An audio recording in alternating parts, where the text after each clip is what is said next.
नमस्कार साथियों, आप सभी का स्वागत। मैं डॉक्टर दिनेश कुमार पांडे।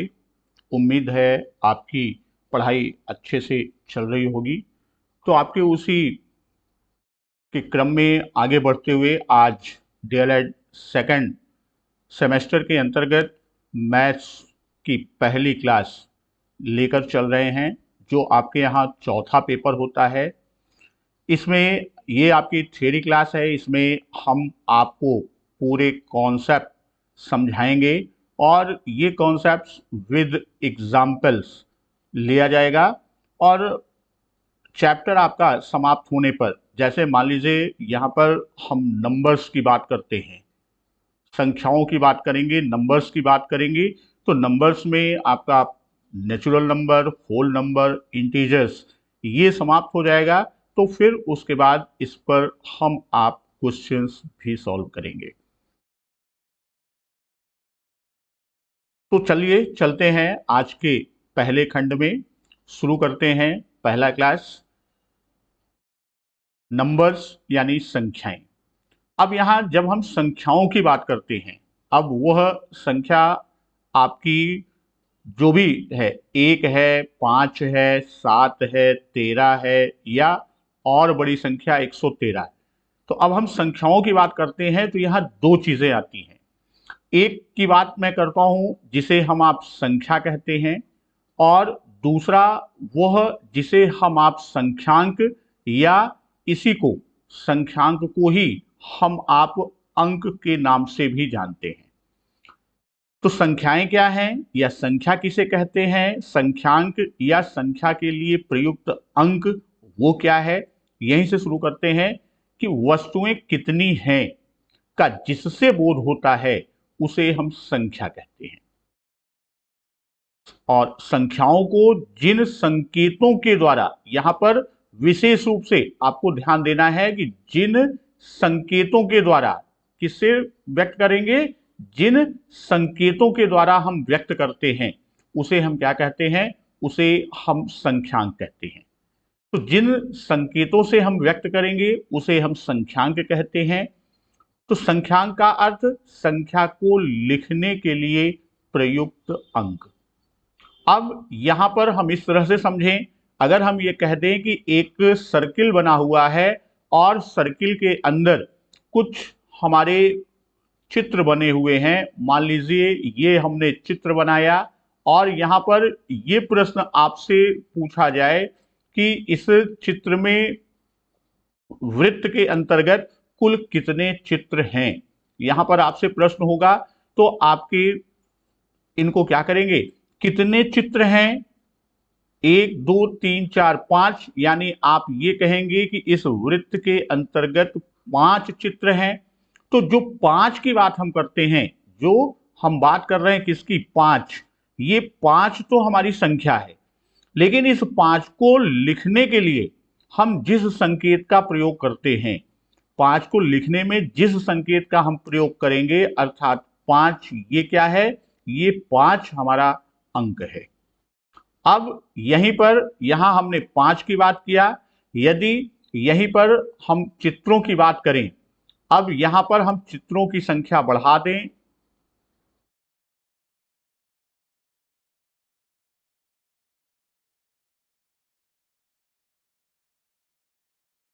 अब यहां पर आपसे ये प्रश्न पूछें कि कुल इसमें कितने चित्र हैं, तो कुल चित्रों की संख्या तो हम गिनती करेंगे, 1 2 1 2 3 4 5 6 7 8 9 10 11 12, यानी अब इस चित्र में कुल सर्किल के अंदर, वृत्त के अंदर जो चित्र हैं, कुल चित्र कितने हैं, कुल चित्र इसके अंतर्गत 12 हैं। ये तो 12 हमारी क्या हो गई, ये 12 हमारी संख्या हो गई। लेकिन इस 12 को हम जिस संकेत से व्यक्त करेंगे, यानी जिस संकेत का हम प्रयोग करेंगे, वह संकेत क्या होगा, वह संकेत व्यक्त करने के लिए हम 1 और 2, यानी 2 अंक का प्रयोग कर रहे हैं। एक तो 1 है और एक 2 है, तो 1 और 2 जो हम प्रयोग कर रहे हैं वही क्या है, वही हमारा संख्यांक है या संख्या को लिखने के लिए हम अंक प्रयुक्त कर रहे हैं। ये तो हमारा संख्या और संख्यांक हो गया। इसके बाद अब जब हम अंकों की बात करते हैं तो सबसे पहले विभिन्न सभ्यताओं में एक से लेकर 9 तक की संख्याओं के लिए संकेत विकसित हुए। यानी सर्वप्रथम जो प्रयुक्त हुए वो 1 से लेकर 9 तक, यानी 1, 2, 3, 4, 5, 6, 7, 8 और 9, ये हमारे अंक के संकेत सर्वप्रथम प्रयुक्त हुए। अब यहां पर जब हम संकेतों की बात करते हैं तो जो हमारे अंक हैं, ये तो हमारा अंतरराष्ट्रीय अंक है संकेत। जो अंकों का अंतरराष्ट्रीय संकेत चिन्ह है वह आपका है 1, 2, 3, 4, 5, 6, 7, 8 और 9।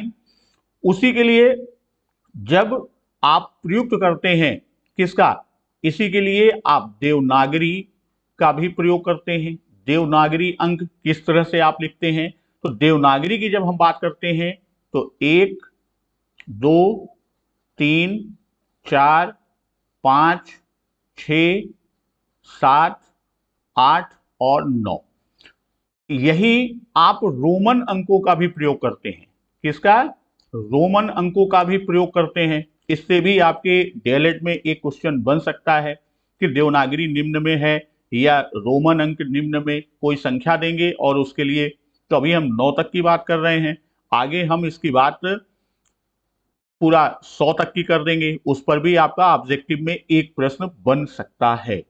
तो यहां जब हम रोमन की बात करते हैं तो 1 को लिखेंगे, 2, 3, 4, 5, 6, 7, 8 और 9, ये हमारे रोमन। तो ये तो 1 से 9, ये जैसे अभी हमने देखा कि प्रारंभ में विभिन्न सभ्यताओं, हम 3 की बात किया, एक अंतरराष्ट्रीय, एक देवनागरी और एक रोमन की।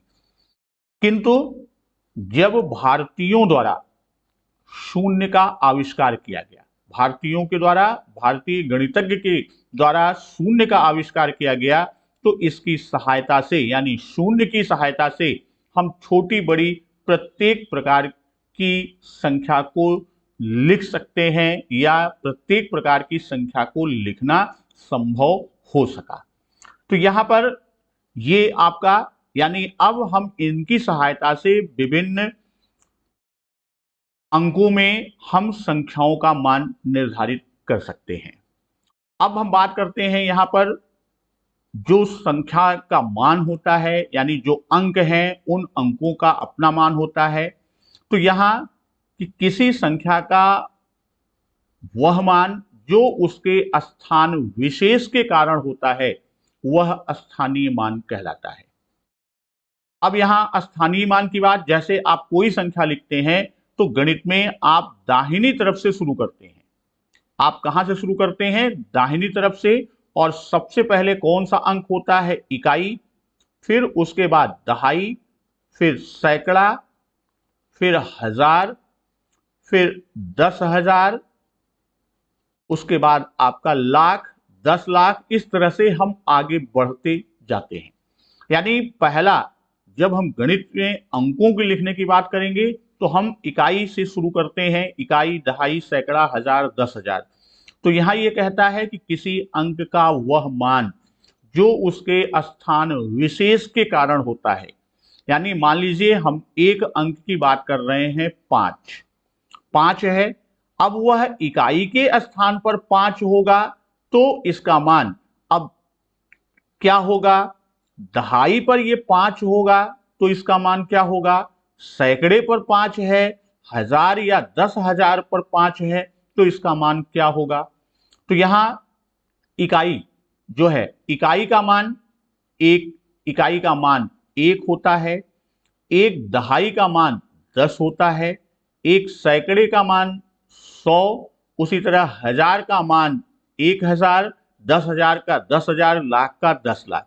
यानी यदि ये 5 इकाई पर है तो इसका मान जो होगा उस स्थान पर यानी 5 इकाई के बराबर होगा, अर्थात 5 होगा।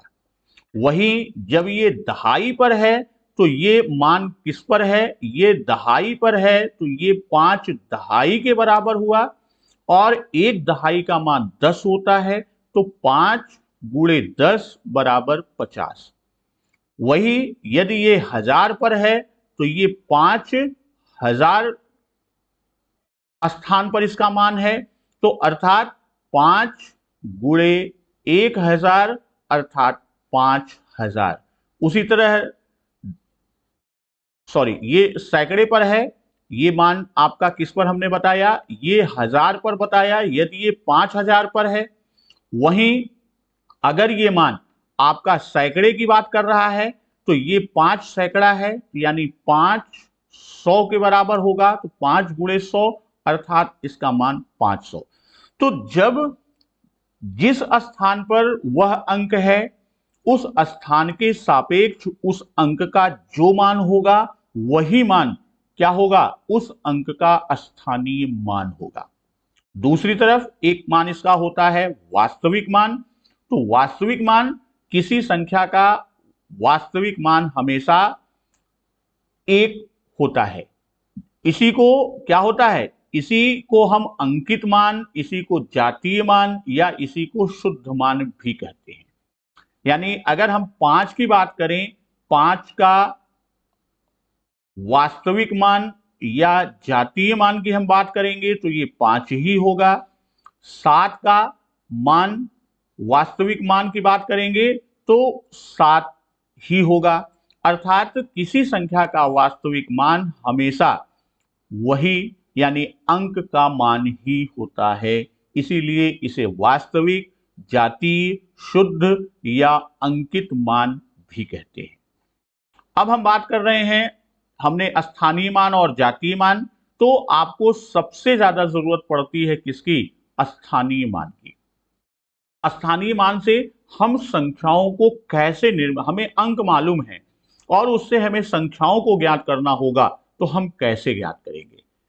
तो स्थानीय मान पद्धति से संख्याओं के निर्माण की बात हम करते हैं। तो यहां पर जब हम मान लीजिए कोई संख्या है आपके पास, तो यहां 10 स्थानीय मान संख्या की बात हम जब करते हैं तो यहां पर 10 अंक आपको मिलते हैं। वो 10 अंक आपके कहां से शुरू होते हैं, 0, 1, 2, 3, 4, 5, 6, 7, 8, 9 ये 10 अंक हैं। दार्शनिक प्रणाली में 10 अंक हैं। इन 10 अंक यानी जो संकेत हैं अंकों के, तो ये संकेतों से हमको स्थानीय मान पद्धति की सहायता से संख्याओं का निर्माण करना होता है। अब जब हम स्थानीय मान की बात करते हैं, अगर मान लीजिए हमने संख्या ले लिया कि हमें 2, 3 और 5। अब आपका हमने यहां पर संख्या ले लिया क्या, 2, 3 और 5 से 3 अंक का, भाई 3 अंक हमने लिया है, तो 3 अंक की जितनी भी संख्याएं बन सकती हैं, इससे बनने वाली संख्याएं हमको ज्ञात करनी है कि कौन कौन सी संख्या बन सकती है। तो यहां हमारे पास संख्या क्या है, 2, 3, 5। तो हम संख्या निर्माण कैसे करते हैं, हमने 2 लिया, 3, 5, ये 3 है। अब इन तीनों को हम एक साथ रखते हैं तो ये हमारी संख्या 235 बनी, अगर इसको हम अलग अलग बॉक्स में कर दें। उसी तरह हम फिर 2 को अपने स्थान पर रहने दें, दहाई और इकाई के मान को परिवर्तित कर दें, तो ये संख्या हो जाएगी आपकी कितना, 253। वहीं अब 5 को हम सैकड़े पर ले आए, 5 और 2, 3 को लगा दें दहाई और इकाई पर, तो ये संख्या आपकी बन जाएगी 523। उसी तरह 3 को हम सैकड़े पर लेके आए तो 3 को सैकड़े पर ले आए तो 5 और 2, 352। अब यहां पर जैसे हमने ये संख्या बनाई, अब 3 को इधर करके 2 को इधर कर दें तो 5 3 2 अर्थात संख्या बन जाएगी 532 और 3 सैकड़े पर ही है, दहाई इकाई के मान को परिवर्तित कर दें तो ये संख्या हो जाएगी 325। तो इस तरह हम जो विभिन्न हमको अंक दिए हुए हैं उनसे हम संख्याओं को ज्ञात कर सकते हैं। यहां एक और चीज, जैसे ये आपका संख्याएं, अब यहां आपसे प्रश्न पूछ सकता है कि 253 में आपको संख्या दे दिया कि 253 में प्रयुक्त अंकों को बताइए, कौन कौन से अंक प्रयुक्त हुए हैं। तो 253 में कौन कौन से अंक प्रयुक्त हुए हैं? 253 में एक आपका 2 प्रयुक्त हुआ, एक 5 प्रयुक्त हुआ और एक 3 प्रयुक्त हुआ। और एक प्रश्न आपका बन सकता है कि हम इन संख्याओं से, यानी जो हमें अंक दिए गए हैं, इन अंकों की सहायता से हम कितने अंक बना सकते हैं, एक प्रश्न। उसी तरह दूसरा प्रश्न कि हम छोटी और बड़ी संख्याओं का निर्माण कैसे करेंगे। तो अब जैसे ये मान लीजिए 3 अंक हमको दिए गए हैं कि 2 3 और 5। आपसे ये प्रश्न पूछ लिया जाए कि इससे बनने वाली सबसे बड़ी, इससे बनने वाली सबसे बड़ी और सबसे छोटी, सबसे बड़ी और सबसे छोटी संख्याएं कौन सी बनेगी। तो इसके लिए अब यहां पर वही चीज आपको दिया गया कि जैसे संख्या हमने जो लिया था हम उसी संख्या को पुनः लेते हैं। 3 अंक हमने लिया था, कौन सा? 2 3 और 5। तो अब यहां पर आप देखिए कि जो संख्याएं दी गई हैं उनमें सबसे छोटी संख्या प्राप्त करने के लिए, अगर हमको सबसे छोटी संख्या प्राप्त करना है के लिए शून्येतर, शून्येतर का मतलब शून्य को छोड़कर अन्य सभी, जैसे हमने 0 से 9 तक की संख्याओं को लिया तो यानी शून्य के अतिरिक्त 1 से 9 तक के अंकों को बाईं ओर से आरोही क्रम, यहां पर आरोही क्रम अर्थात बढ़ते हुए क्रम में लिखा जाता है और शून्य की दशा में बाएं से दूसरे स्थान पर शून्य को लिखा जाता है। अब यहां पर जो आपका प्रश्न दिया हुआ है इसमें जो 3 अंक दिए गए हैं इसमें सबसे छोटी संख्या, यहां पर सबसे छोटी संख्या, तो अब कह रहा है शून्य के अतिरिक्त यानी शून्येतर, शून्य इसमें कोई है नहीं, तो अंकों को यानी जो भी अंक हैं अन्य सभी अंकों को बाईं ओर से आरोही क्रम में, यानी बाईं तरफ ये 2 3 5 ये खुद आरोही क्रम में लिखा है, यानी सबसे छोटी संख्या क्या हो जाएगी?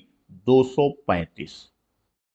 अब यहीं पर यदि हम ये कह दें कि हम कोई 3 अंक लेते हैं और वो 3 अंक, एक हमने लिया 3, एक लिया 0 और एक लिया 2। अब यहां पर शून्य भी है, अब जो आपकी परिभाषा कह रही है उसके अनुसार शून्येतर यानी शून्य को छोड़कर, शून्य को छोड़कर अन्य सभी अंकों को बाईं ओर से आरोही क्रम अर्थात बढ़ते, यानी बाईं तरफ सबसे छोटा, फिर उससे बड़ा, फिर उससे बड़ा, उस क्रम में हम रखेंगे। और शून्य यदि है, जैसे यहां शून्य है, यदि शून्य है अर्थात शून्य की दशा में बाएं से दूसरे स्थान पर शून्य को लिखा जाता है। अर्थात यहां सबसे छोटी संख्या इन 3 में कौन सी है? 2, और हमने शून्य है तो शून्य को बाएं से दूसरे स्थान पर रखेंगे और 3 लिखेंगे, तो इन 3 अंकों से बचने वाली सबसे छोटी संख्या क्या होगी? सबसे छोटी संख्या 203 होगी। यदि यहीं पर हम ये कह दें कि हमारे पास अंक जो दिए हुए हैं वो कौन से हैं, वो अंक हमारे पास दिए हैं 2 0 1 और 5, इससे बनने वाली सबसे छोटी संख्या, सबसे छोटी संख्या हम कैसे ज्ञात करेंगे, जल्दी से आप दीजिए कमेंट में।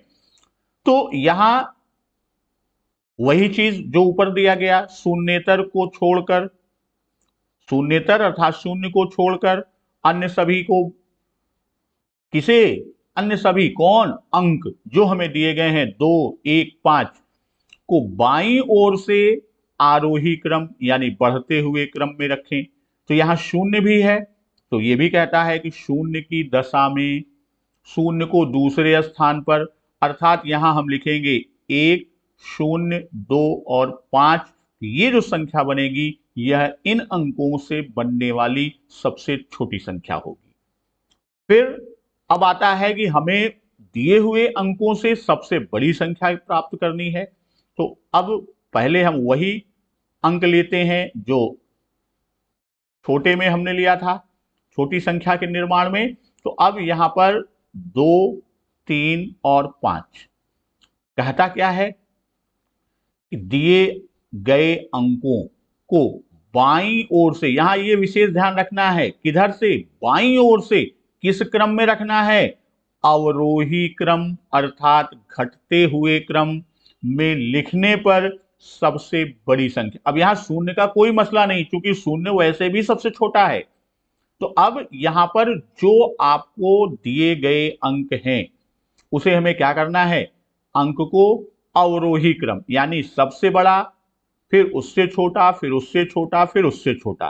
तो अब यहां पर इन अंकों से बनने वाली सबसे बड़ी संख्या कौन सी होगी, सबसे बड़ी संख्या, सबसे बड़ी अंक कौन सा है, 5, फिर 3, फिर 2, 532।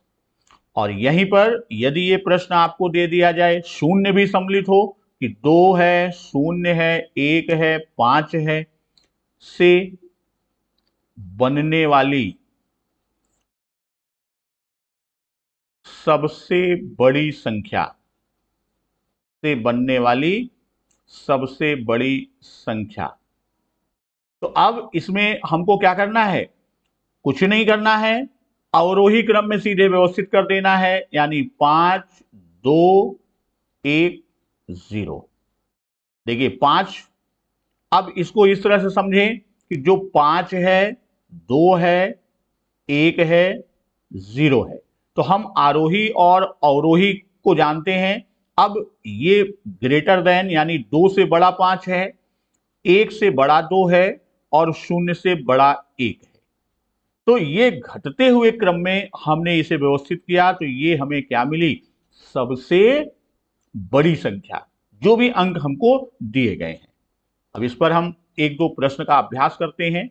जैसे 5, 3, 8, 1 में सभी अंकों का प्रयोग करके 4 अंकों की सबसे बड़ी एवं सबसे छोटी संख्या लिखिए। अब ये आपका अभ्यास का प्रश्न दिया गया। तो अब यहां पर हम क्या करेंगे, यहां लिखेंगे सबसे बड़ी, पहले सबसे बड़ी पूछा है तो सबसे बड़ी संख्या, सबसे बड़ी संख्या कैसे प्राप्त करेंगे, हमें मालूम है कि सबसे बड़ी संख्या प्राप्त करने के लिए हम क्या करते हैं कि अंक अवरोही क्रम में, अंक को हम क्या करेंगे अंकों को अवरोही क्रम में, अंकों को अवरोही क्रम में लिखने पर तो अब इनको अवरोही क्रम में आप कर दीजिए। तो सबसे बड़ी संख्या सबसे पहले बाईं तरफ 8, 8 के बाद कौन सी है, 5, हमने 5 लिख दिया। फिर 3 है, हमने 3 लिख दिया, और फिर 1, यानी 8531 ये आपका क्या बनेगा, ये सबसे बड़ी संख्या। उसी तरह सबसे छोटी संख्या की बात करें तो सबसे छोटी संख्या बराबर क्या होता है। अब सबसे छोटी संख्या हम कैसे बनाते हैं कि जो भी हमारे अंक हैं उन अंकों को हमने क्या किया, अंकों को आरोही क्रम यानी बढ़ते क्रम, आरोही क्रम में, चूंकि शून्य है नहीं तो यहां आरोही क्रम में व्यवस्थित करने के लिए सबसे छोटी संख्या कौन सी है, 1, उसके बाद 3, 3 लिखा, फिर 5 और फिर 8, यानी 1358 ये क्या होगा, ये सबसे छोटी संख्या होगी। इस तरह का प्रश्न, एक प्रश्न और हम देखते हैं। अंकों 2, 3, 8 का प्रयोग करके 4 अंकों की सबसे बड़ी और सबसे छोटी संख्या ज्ञात कीजिए। अब ये एक नया प्रश्न। अभी तक हमको 4 अंक दिए जाते थे, हम उससे 4 अंकों की संख्या प्राप्त करते थे। अब यहां पर अंक हमको कितने दिए गए हैं? अंक दिया गया है 3। यहां अंक कितने हैं? अंक 3 ही हैं। इस स्थिति में 4 अंकों की संख्या हम कैसे बनाएंगे? तो यहां पर यह चीज आपको ध्यान रखना है कि 4 अंक का मतलब कहां तक जाएगा? इकाई, दहाई, सैकड़ा और हजार। तो आपके पास 3 अंक में 2 अंक आपके क्या हो जाएंगे? जब आप बड़ी से बड़ी संख्या और छोटी से छोटी संख्या का प्रयोग करेंगे तो अब 3 अंक दिए गए हैं और 4 अंक की संख्या हमको प्राप्त करनी है, तो हजार और सैकड़े के स्थान पर इसमें अब कहां पर? हजार और सैकड़े के स्थान पर, सैकड़े के स्थान पर हम क्या करेंगे? सैकड़े के स्थान पर जो अंक दिया गया है उसमें से सबसे बड़ा अंक देने पर स्थान पर क्या करेंगे? सबसे बड़ा अंक लिखने पर, सबसे बड़ा अंक लिखने पर हमको क्या मिलेगी? सबसे बड़ी संख्या, सबसे बड़ी संख्या। और बड़ी संख्या के लिए हम ये भी जानते हैं कि हमको अवरोही क्रम में लिखना होता है। तो अब जो अंक हमको दिया गया, सबसे बड़ा अंक कौन सा है? 8। तो अब यहां सबसे बड़ी संख्या के लिए हमें क्या होगा कि हजार और सैकड़े के स्थान पर हम क्या लिखेंगे? 8 और 8। बचे 2 अंक कौन से? 2 और 3। तो अवरोही क्रम, चूंकि बड़ी संख्या है तो घटते क्रम में हम लिखते हैं। तो 8, 8, 3, 2, ये आपका बनेगा 4 अंकों की सबसे बड़ी संख्या। अब वहीं पर जब हम सबसे छोटी संख्या की बात करते हैं तो हजार और सैकड़े के स्थान पर सबसे छोटा अंक, अब यहां पर हजार और सैकड़े के स्थान पर, हजार और सैकड़े के स्थान पर हम क्या करेंगे? सबसे छोटा अंक, सबसे छोटा अंक लिखने पर, सबसे छोटा अंक लिखने पर क्या होगा? हमें सबसे छोटी संख्या प्राप्त होगी। क्या होगा? सबसे छोटी संख्या प्राप्त होगी। तो अब यहां पर सबसे छोटा अंक कौन सा है? सबसे छोटा अंक 2 है। तो हम 2 को हजार और सैकड़े पर लिखेंगे। और छोटी संख्या के लिए हम क्या करते हैं? आरोही क्रम में। तो अब 3 और 8 बचा, तो हम बढ़ते क्रम में 3 और 8 लिख देंगे। तो 2238 जो है ये हमारी सबसे छोटी संख्या होगी। एक प्रश्न और देखते हैं। यहां शून्य का भी प्रयोग है कि 2, 0, 5 और 0 लेकर 4 अंकों की सबसे बड़ी और सबसे छोटी संख्या प्राप्त करनी है। तो बड़ी संख्या में हमको कुछ नहीं करना है। सबसे बड़ी संख्या, 4 अंक दिए गए हैं, तो सबसे बड़ी संख्या के लिए हमें क्या करना है? हम किस क्रम में लिखेंगे? अवरोही क्रम में, यानी घटते क्रम में। तो जब अवरोही क्रम में आप लिखेंगे तो संख्या सबसे बड़ी कौन सी है? 5, फिर 2, उसके बाद 0 और 0, यानी 5200 क्या होगी? सबसे बड़ी संख्या। और फिर दूसरी चीज, सबसे छोटी संख्या, भाई दोनों मिल जाएगा तो हम अंतर कर देंगे। अब सबसे छोटी संख्या कैसे करेंगे? सबसे छोटी संख्या, सबसे छोटी संख्या हम कैसे ज्ञात करते हैं? सबसे छोटी संख्या के लिए हम क्या करते हैं? आरोही क्रम। लेकिन 0 को हम क्या करते हैं? अब यहां पर आप देखेंगे 0 को ज्ञात करने के लिए हम क्या करेंगे? सबसे छोटी संख्या दो अंक हमें दिए गए हैं शून्य के अतिरिक्त, तो सबसे पहले और सबसे अंत और सैकड़ा और दहाई के स्थान पर हम क्या करेंगे, हम रख देंगे। तो हमें जो मिलेगा वह क्या मिलेगा, 2005। ये हमारा क्या होगा, ये सबसे छोटी संख्या होगी। अब यहां एक प्रश्न आपके द्वारा हो सकता है कि हम शून्य को बाईं ओर क्यों ना रखें, हमें घटते क्रम आरोही क्रम में रखना है, बढ़ते क्रम में तो हम 0 0 2 5 करें। तो आप ये जानिए कि बाईं ओर शून्य लगने पर उसका कोई महत्व नहीं होता और ये महत्वहीन है। तो आपकी संख्या कितनी बनी, 2 अंक की बनी।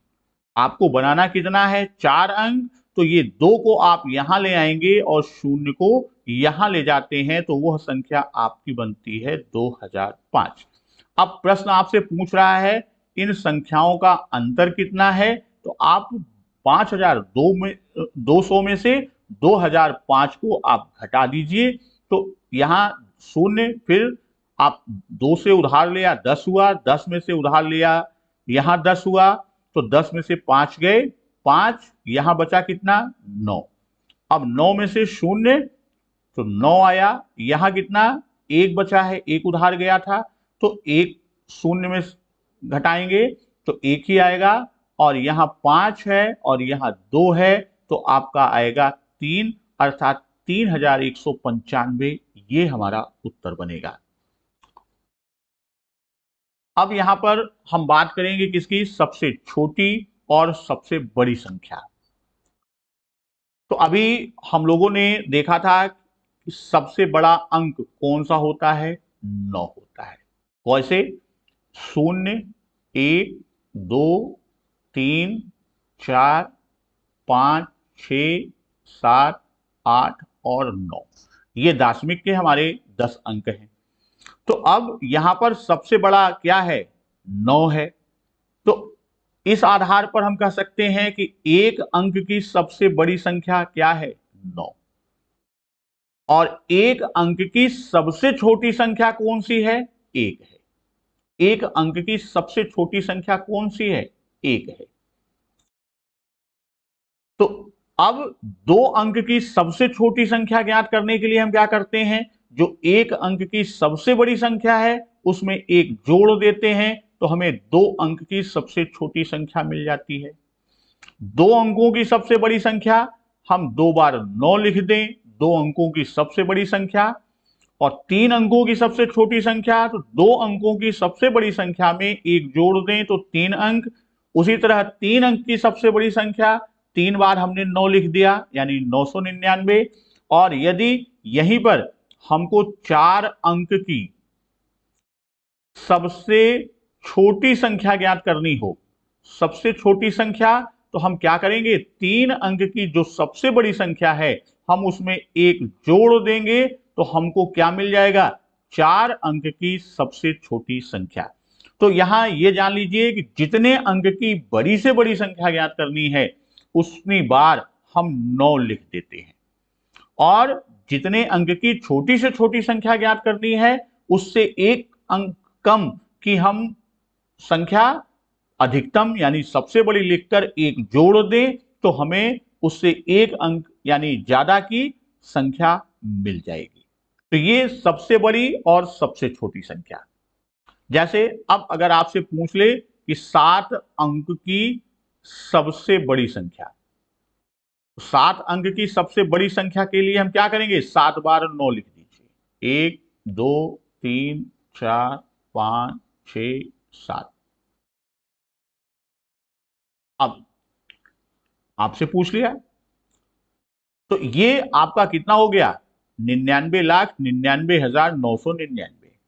अब 8 अंक की सबसे छोटी संख्या ज्ञात करनी हो, इसी में 1 जोड़ दें तो हमें क्या मिल जाएगी, 8 अंक की सबसे छोटी संख्या। तो इस तरह हम इसको ज्ञात करते हैं। आगे चलते हैं। अब यहां पर जब हम बात करते हैं, तो जब स्थानीय मान, इसी आधार पर आप इसका विस्तारित रूप भी पाते हैं। ये स्थानीय मान के लिए आप इसका क्या पाते हैं, इसका विस्तारित रूप पाते हैं। जैसे हम कह दें 3477 है, प्रत्येक अंक के स्थानीय मान का योग करके हमको ज्ञात करना है। तो ये 7 का मान कितना हो जाएगा, 7 गुणे 1 बराबर 7। इस दूसरे 7 का मान कहां पर है, दहाई पर है, तो 7 गुणे 10 बराबर 70 हो गया। 4 सैकड़े पर है, तो 4 गुणे 100 बराबर 400। और 3 कहां पर है, हजार पर है, तो 3 गुणे 1000 बराबर 3000। तो अब इस संख्या का जब हमको विस्तारित रूप लिखना होगा, 3477 है, इसका क्या करना है, इसका विस्तारित रूप। तो अब इसका विस्तारित रूप आप लिख लेंगे किस रूप में, कि ये आपका हो जाएगा 3000 धन 400 धन 70 धन 7। इनका पूरा योग आप करेंगे तो यह इसी के बराबर आएगा। तो यह इसका विस्तारित रूप। यह भी प्रश्न आपका बिल्कुल बेसिक, हम जो मैथ्स में आज आप लोगों को बता रहे हैं, या पूरी क्लास में जो मैथ्स की आपकी सेकंड सेम की लेके चलूंगा, तो हम आपको बिल्कुल बेसिक से उठाएंगे। जैसे आज हमने संख्या, संख्यांक, स्थानीय मान, जातीय मान, संख्याओं का निर्माण, अधिकतम यानी सबसे बड़ी सबसे छोटी संख्या, फिर अभी हम आपको प्राकृतिक संख्या बताएंगे, फिर आपको पूर्ण संख्या बताएंगे, फिर पूर्णांक की बात हम करेंगे, फिर एज अ होल हम पूरे की बात करेंगे, वास्तविक संख्याओं की बात जिसमें परिमेय और अपरिमेय यानी रेशनल और इरेशनल की बात करेंगे। तो यहां हम आपको बिल्कुल आधार से लेके चल रहे हैं। किसी, मान लीजिए किसी की गणित काफी दिन पढ़े हुए हो गया, उसकी गणित मिसिंग, वो वहां से उसको पिक कर ले। चलिए आगे बढ़ते हैं। अब हम बात करते हैं किसकी, प्राकृतिक या प्राकृत संख्याएं, जिसे हम आप नेचुरल नंबर्स कहते हैं। तो अब प्राकृतिक संख्याओं की बात है। प्राकृतिक संख्याएं किसे कहते हैं, गिनती करने वाली संख्याएं। गिनती करने वाली संख्याएं 1 2 3 4 5 6 डॉट डॉट, ये अनंत तक जाती हैं। चूंकि गिनती आपकी असीमित है, अनंत तक जाएगी, ही प्राकृतिक या प्राकृत संख्याएं कहलाती हैं। भाई जैसे आप संख्या, गिनती तो आप शुरू करेंगे, कोई चीज काउंट करते हैं, जैसे आपसे पूछा गया कि देखो टोकरी में कितने आम हैं, तो आप शून्य तो गिनोगे नहीं। गिनती कहां से शुरू करते हैं, यानी गिनती का प्रारंभ हम कहां से करते हैं, गिनती की शुरुआत, उसका प्रारंभ हम कहां से करते हैं, उसका प्रारंभ 1 से करते हैं। इसलिए एक क्या है, यह एक पहली प्राकृतिक संख्या है। एक क्या है, पहली प्राकृतिक संख्या है। तो वही चीज कहता है कि वस्तुओं की गिनती 1 से ही प्रारंभ होती है। अतः हम ये कहेंगे कि एक सबसे छोटी और पहली प्राकृतिक संख्या है। ऑब्जेक्टिव में ये भी आपसे खूब पूछा जाता है कि सबसे छोटी प्राकृतिक संख्या कौन सी है। तो सबसे छोटी प्राकृतिक संख्या आपको विकल्प दिया जाएगा, उसमें 1 होगा। आपको कंफ्यूज करने के लिए 0 भी दिया जाएगा। लेकिन गिनती करने वाली संख्याओं को हम क्या कहते हैं, प्राकृतिक संख्या। इसलिए हम गिनती की शुरुआत कहां से करते हैं, 1 से करते हैं, उसका प्रारंभ गिनती का 1 से होता है। इसलिए पहली प्राकृतिक संख्या कौन सी है, 1 है, और जहां से शुरू होता है वही उसका प्रारंभ है और वही सबसे छोटी है, और यह अनंत तक चलती है। अब जब हम प्राकृतिक संख्याओं की बात कर रहे हैं, तो प्राकृतिक संख्याओं को हम संख्या रेखा पर भी देख सकते हैं कि प्राकृतिक संख्याएं, मान लीजिए रेखा। अब यहां प्राकृतिक संख्याएं शुरू कहां से होती हैं, 1 से। तो अब जैसे यहां पर ये 1 है, 2 3 4 5 6 7, ये आपका क्रम आगे की ओर चलता है। तो अब यहां पर हमने एक रेखा खींचा, समान अंतराल पर हमने बिंदु रखकर और उनको चिन्हित किया, और इस क्रम में ये संख्याएं 1 2 3 4 5 6 7 क्रम में आगे हमने लिखा। अब यहां जैसे पहले हमने देखा कि कोई भी वस्तु है, कोई भी सामान है, तो हम उसकी गिनती यानी वस्तुओं की गिनती हम प्रारंभ करते हैं। वस्तुओं की गिनती कहां से होती है? एक से ही प्रारंभ होती है। इसीलिए संख्या रेखा पर भी हमने एक से शुरू किया, एक से प्रारंभ होती है। अब एक की अगली प्राकृतिक संख्या कौन सी है? एक की अगली प्राकृतिक संख्या 2 है, 2 की अगली प्राकृतिक संख्या 3, 3 की अगली 4, 4 की अगली 5। तो अब यहां पर हम ये देखते हैं कि जब एक है, 2 प्राप्त करने के लिए हम एक धन एक, तब हमको 2 मिला। फिर 2 में एक जोड़ दिया तो हमको 3 मिला, 3 में एक जोड़ दिया तो हमको 4 मिला। इसी तरह एक जोड़कर यानी किसी भी प्राकृतिक संख्या में एक जोड़कर हम उसकी अगली प्राकृतिक संख्या प्राप्त कर सकते हैं। अब यहां हम बात कर रहे हैं अनुवर्ती या पूर्ववर्ती संख्या। तो अनुवर्ती और पूर्ववर्ती की जब हम बात कर रहे हैं तो यहां किसी प्राकृतिक संख्या के ठीक बाद वाली, जैसे हमने संख्या रेखा पे बात की थी, अभी क्या करेंगे? यहां पर हम समान अंतराल पर चिन्हांकन कर देंगे और फिर गिनती की संख्याओं को इस पर लिख देंगे। अब यहां पर हमने संख्याओं को लिख दिया, 1, 2, 3, 4, 5, 6, 7। अब ये कहता है कि किसी प्राकृतिक संख्या के ठीक बाद वाली प्राकृतिक संख्या उसकी अनुवर्ती या उसी को उत्तरवर्ती संख्या कहते हैं। यानी एक की अनुवर्ती कौन होगी? एक की अनुवर्ती 2 होगी, 2 की अनुवर्ती क्या होगी? 2 की अनुवर्ती 3, 3 की अनुवर्ती 4। फिर ठीक पहले वाली प्राकृतिक संख्या यदि 4 है तो 4 की पूर्ववर्ती संख्या कौन सी होगी? 4 की पूर्ववर्ती संख्या 3।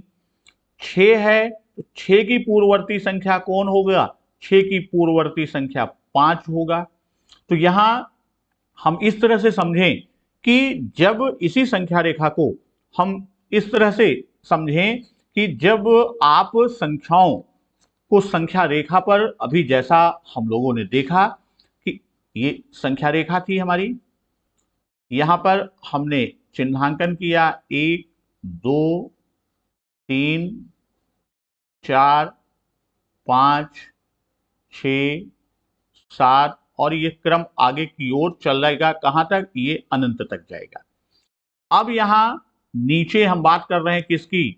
हम अनुवर्ती या उत्तरवर्ती, और ऊपर बात कर रहे हैं किसकी? पूर्ववर्ती। अब अनुवर्ती आप देखिए, एक है तो एक की अनुवर्ती कौन सी होगी? एक में एक जोड़ देंगे तो हमको अगली संख्या मिलेगी, यानी एक की अनुवर्ती 2 होगी। 2 की अनुवर्ती एक जोड़ देंगे तो 3 होगी। 3 की अनुवर्ती अगली संख्या 3 के बाद कौन सी है? 4 है। 4 के बाद 5, 5 के बाद 6, यानी प्रत्येक में यदि हम एक जोड़ दें तो हमें उसकी अगली संख्या मिलती है। 6 में एक जोड़ दें तो हमको अगली संख्या मिलेगी। तो इस तरह हम ये कह सकते हैं कि यहां पर प्राकृतिक संख्याओं में कि पूर्ववर्ती और अनुवर्ती यानी किसी प्राकृतिक संख्या में एक जोड़ने पर, अब यहां इस तरह से आप समझें कि कोई प्राकृतिक संख्या है, कोई प्राकृतिक संख्या में यदि हम एक जोड़ देंगे तो इस प्राकृतिक संख्या की हमको क्या मिल जाएगी? हमको अनुवर्ती संख्या मिल जाएगी। और किसी प्राकृतिक संख्या में, कोई भी प्राकृतिक संख्या है, उस प्राकृतिक संख्या में से एक घटा देंगे तो हमको क्या मिलेगा? हमें उस संख्या की पूर्ववर्ती संख्या मिल जाएगी। अब मान लीजिए जैसे पूछ लिया कि 3 अंकों की सबसे छोटी, 3 अंकों की सबसे छोटी संख्या की पूर्ववर्ती बताइए। ये आपका प्रश्न हो गया। तो इसका उत्तर कैसे आप निकालेंगे? 3 अंकों की सबसे छोटी संख्या 100 है, 100 में 1 घटा देंगे यानी 99 क्या होगा? उस संख्या की पूर्ववर्ती संख्या होगी। चलिए, अब वही चीज यहां पर आप फिर से देख लीजिए कि किसी भी प्राकृतिक संख्या में एक जोड़ने से उसकी अनुवर्ती प्राकृतिक संख्या प्राप्त हो जाती है। इस प्रकार प्रत्येक प्राकृतिक संख्या की अनुवर्ती संख्या भी प्राकृतिक संख्या होती है। यानी जितनी प्राकृतिक संख्या की अनुवर्ती हम खोजेंगे वो भी अनुवर्ती संख्या ही होगी। कोई भी प्राकृतिक संख्या सबसे बड़ी प्राकृतिक संख्या नहीं होती। यहां पर यह चीज विशेष ध्यान रखिए, सबसे बड़ी प्राकृतिक संख्या नहीं होती। यानी कोई भी प्राकृतिक संख्या सबसे बड़ी क्यों? क्योंकि उसकी अनुवर्ती उससे भी बड़ी। यानी कोई भी प्राकृतिक संख्या कितने भी अंकों की आप ले लीजिए, आप देखेंगे कि उसमें एक जोड़ देंगे तो हमें उसकी उत्तरवर्ती मिल जाएगी, अनुवर्ती। इसलिए क्या होगा? कोई भी संख्या प्राकृतिक संख्या सबसे बड़ी नहीं होगी। एक पहली और सबसे छोटी प्राकृतिक संख्या, पूर्व में भी हम इसको पढ़ चुके हैं। अतः एक की कोई पूर्ववर्ती प्राकृतिक संख्या नहीं होती। भाई जैसे हमने संख्या रेखा पर अभी देखा था कि यह एक, अब एक के पहले कुछ नहीं है तो अर्थात एक की पूर्ववर्ती संख्या ही नहीं है। तो वही चीज यहां पर है कि एक की कोई पूर्ववर्ती प्राकृतिक संख्या नहीं होती। अगला प्रश्न की बात हम करें कि अब यहां पर जब हम बात करते हैं पूर्ववर्ती और अनुवर्ती की, तो अब आप इस तरह से भी हम समझ लेते हैं कि जो हमारी संख्याएं की बात हम करते हैं तो उन संख्याओं के क्रम में अब बात आती है, जैसे संख्याएं हैं कि कोई भी संख्या आप लीजिए तो क्रम से एक के बाद एक हम क्या देखते हैं कि क्रम से एक के बाद एक, यहां विशेष चीज यह है कि क्रम से एक के बाद एक संख्या, क्रम से एक के बाद एक आने वाली प्राकृतिक संख्याएं, क्रम से एक के बाद एक आने वाली प्राकृतिक संख्याएं, आने वाली प्राकृतिक संख्याएं क्या होती है? आने वाली प्राकृतिक संख्याएं क्रमागत संख्याएं कहलाती हैं। इन्हीं को हम क्या कहते हैं? इन्हीं को हम क्रमागत संख्याएं कहते हैं।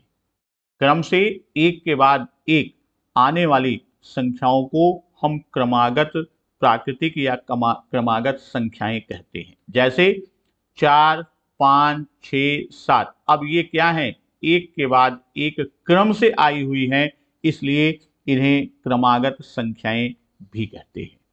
अब यहां पर आप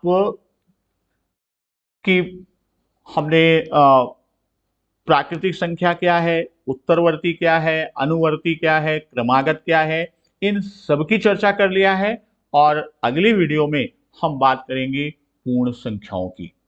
उम्मीद है कि आप सभी पढ़ाई में लगे हुए, पढ़ाई को आप इसी तरह करते रहें और हम आपके साथ हैं। धन्यवाद। वंदे मातरम।